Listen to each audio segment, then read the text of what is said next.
টাকার বিনিময়ে চাকরির কথা এই চুয়াডাঙ্গা এক আসনে থাকবে না, থাকবে না, থাকবে না।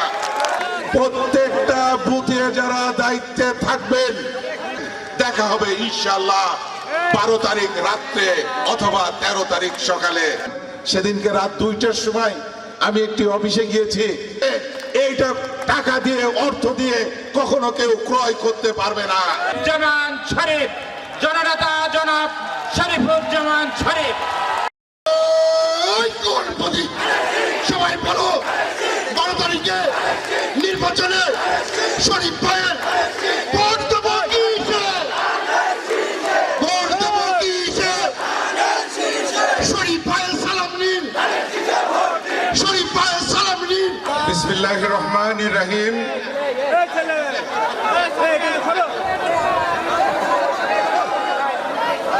আসন্ন ত্রয়োদশ জাতীয় সংসদ নির্বাচন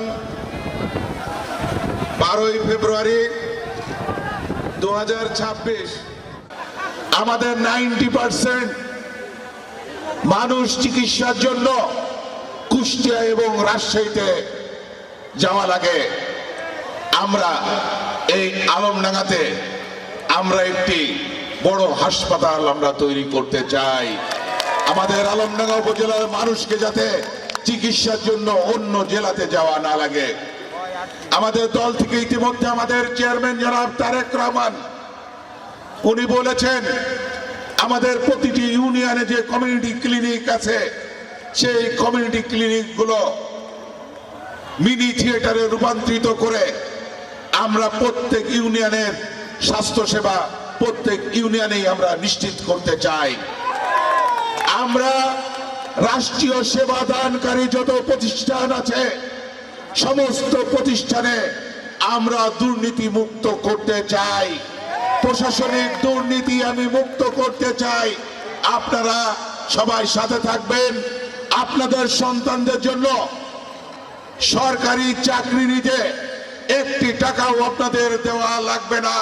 এই আলমডাঙ্গা এই মাঠে দাঁড়িয়ে আমি বলে গেলাম, আপনাদের সরকারি চাকরির জন্য কোনো উপঢৌকন দেওয়া লাগবে না। টাকার বিনিময়ে চাকরির কথা এই চুয়াডাঙ্গা এক আসনে থাকবে না, থাকবে না, থাকবে না। মেধা ভিত্তিতে আপনার সন্তানদের চাকরি হবে। আমি শুধু আপনাদের সমস্ত পরামর্শ নিয়ে, আপনাদের চেতনা, আপনাদের ভাবনা, আপনাদের সন্তানদের আগামী ভবিষ্যৎ, সুন্দর একটি পরিবেশ, শিক্ষার পরিবেশ, ক্রীড়াঙ্গনের পরিবেশ, সুচিকিৎসার পরিবেশ সহ সামাজিক যে পরিবর্তন আছে সেই পরিবর্তন করতে চাই। মাদক মুক্ত সমাজ তৈরি করতে চাই, চাঁদা মুক্ত সমাজ তৈরি করতে চাই, দুর্নীতি মুক্ত সমাজ তৈরি করতে চাই। আমি আপনাদের নেতা নয়, আমি আপনাদের ভাই অথবা আপনাদের সন্তান। আমি আপনাদের ভাই অথবা সন্তান। আমি আপনাদের সাথে নিয়ে কাঁধে কাঁধ মিলিয়ে বাকি জীবনটা আপনাদের সেবক হিসাবে থাকতে চাই। আপনাদের সুখে দুঃখে, বিপদে আপদে আপনাদের সঙ্গী হতে চাই। আপনারা ইতিমধ্যে দেখেছেন দীর্ঘ 17 বছর আন্দোলন সংগ্রামে আমি যেভাবে আমাকে আপনারা পেয়েছেন, সেইভাবে আপনাদের সাথে সারা জীবনটা থাকতে চাই। আপনারা সবাই একসাথে ঐক্যবদ্ধ হয়ে আপনারা কাঁধে কাঁধ মিলিয়ে এই 12 তারিখের জন্য আপনারা সবাই দিন রাত পরিশ্রম করে এই 5টি দিন আপনারা চেষ্টা করবেন এবং প্রতিটি ভোট একটি ধানের শীষের ভোটও যেন বাক্সের বাইরে পড়ে না থাকে। একটি ভোট মানে মনে করবেন ওই একটি ভোটের ভিতর দিয়ে আমার পরাজয় হতে পারে। সেই জন্য সর্বোচ্চ চেষ্টা গণনা করে করে, বাড়ি গুনে গুনে, ভোট গুনে গুনে ভোট পোল করতে হবে। যে ভোটটা যখন পোল হবে না, রেজাল্ট শিটের পরে কিন্তু আপনি আর সুযোগ পাবেন না। যখন দেখবেন যে একটা কেন্দ্রে 80% ভোট পোল হয়েছে, মনে করতেন যে ইস, যদি এই আর 10% ভোট পোল হতো, এখানে মনে হয় আমরা প্রথম হয়ে যেতাম। তখন আর কিন্তু কোনো উপায় থাকবে না।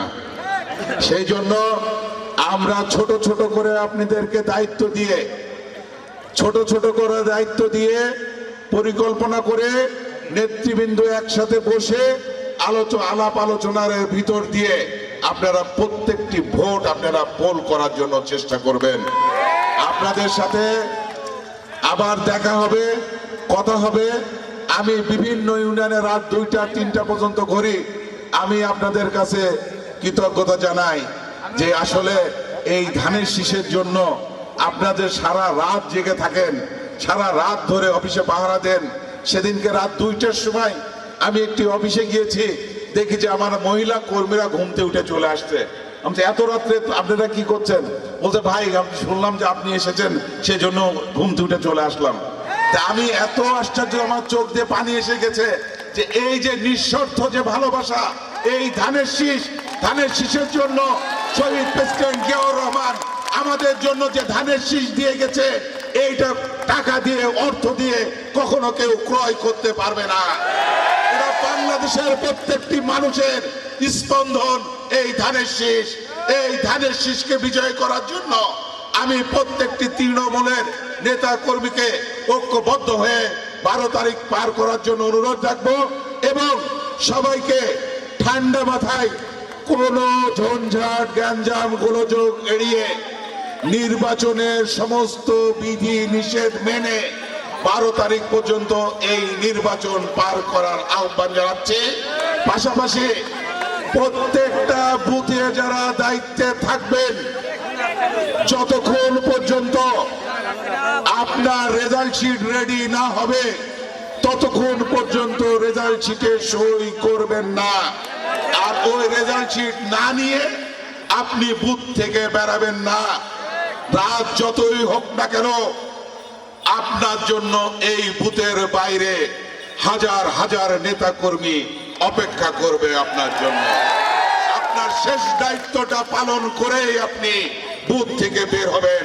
সবাই ভালো থাকবেন, সুস্থ থাকবেন। দেখা হবে ইনশাআল্লাহ 12 তারিখ রাত্রে অথবা 13 তারিখ সকালে। আসসালামু আলাইকুম।